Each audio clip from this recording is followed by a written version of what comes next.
Cet homme cherchait à raviver leur amour. Mais sa femme le repoussait. Оставь меня, я сплю с другим. Дальше. Саша, мне тебя жаль. Пошла вон! La femme fut donc chassée de chez elle par son mari furieux, n'ayant nulle part où aller. Elle n'eut d'autre choix que d'appeler son amant. Куплю квартиру. Нет проблем. Будешь жить. Charlie tint rapidement sa promesse, et acheta un appartement luxueux pour Nina dans le centre-ville. Mais malgré ce nouveau logement, Nina, se sentant seule et sachant que Charlie était chez lui, ne put s'empêcher de l'appeler. Я просто погуляю с собакой.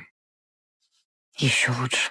Ainsi, sous prétexte de promener le chien, Charlie réussit à se rendre auprès de Nina, bien qu'il promette de lui rendre visite chaque mardi. Mais l'attitude collante de Nina le laisse quelque peu désemparé. Le lendemain matin, Nina sortit et tomba sur Andy qui était venu la chercher. Il s'avéra qu'Andy voulait se réconcilier. Mais Nina déclara qu'elle ne ressentait plus rien pour lui. Son cœur appartenait désormais uniquement à Charlie. Ces mots rendirent Andy furieux. Furieux, il attrapa Nina. Я могу тебя убить. Запомни это. Après cette menace, Nina appelle immédiatement Charlie. Ne recevant aucune réponse, elle pense qu'il est occupé. Elle ne se rendit pas compte que Charlie évitait délibérément son appel. Ce soir-là, le téléphone de Charlie sonna à nouveau. Et sa femme semble soupçonner quelque chose. Quand Charlie arrive enfin à l'appartement, Nina pleurait amèrement en exprimant ses craintes. Elle craint des représailles de son ex-mari. Elle ne se souciait pas d'elle-même. Mais elle s'inquiète pour l'enfant qu'elle porte. Так что еще одна напасть на твою голову. Voyant que Charlie reste silencieux, Nina s'énerve. Et lui dit qu'elle gardera cet enfant coûte que coûte. У него будет счастливое детство. Это я тебе обещаю. De retour chez lui, Charlie trouve sa femme éveillée. Avant même qu'il n'ouvre la bouche, elle lui demande de tout avouer. Она ждет ребенка. En entendant la nouvelle, la femme reste étonnamment calme. Au lieu de réprimander son mari, elle lui demande ce qu'il compte faire ensuite. Там как-нибудь уладится, утрясется. Там не знаю. А здесь, Сереж, не утрясется. А кто тебе мешает видеться с сыном?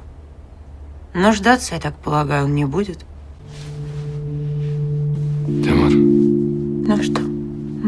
Charlie est stupéfait, ne s'attendant pas à une réaction si rationnelle. Conscient de sa faute, il ne dit rien et quitte silencieusement la pièce. 5 ans plus tard, Nina est devenue mère, et elle était également devenue la femme de Charlie. Ce jour-là, alors qu'elle accompagnait son mari à un cocktail, elle aperçoit par hasard Andy, qu'elle n'a pas vu depuis 5 ans. Après un moment de réflexion, elle décida d'aller le saluer. Привет. привет. Переводишь здесь? Приглашен. Я профессор. Nina appelle son mari pour les présenter, puis Charlie quitte la réception pour une affaire. En réalité, il va retrouver son ex-femme et leur fils. А как же вы живете? Во взаимном уважении. Знаешь, Нехорошо, чтоб нас видели вместе. Sans surprise, ils finissent par coucher ensemble. Après cet élan de passion, Nina quitte l'hôtel. Peut-être que ce qu'on ne peut pas avoir est toujours le plus désirable. Le réalisateur projette le cinéma dans la réalité. Seule l'indépendance économique permet l'autonomie physique, puis la liberté de l'âme. Quel phénomène social terrifiant et réel. On dit que la cupidité est le moteur du progrès humain. Bien que les valeurs du film puissent être biaisées, il dépeint une réalité brutale et crue.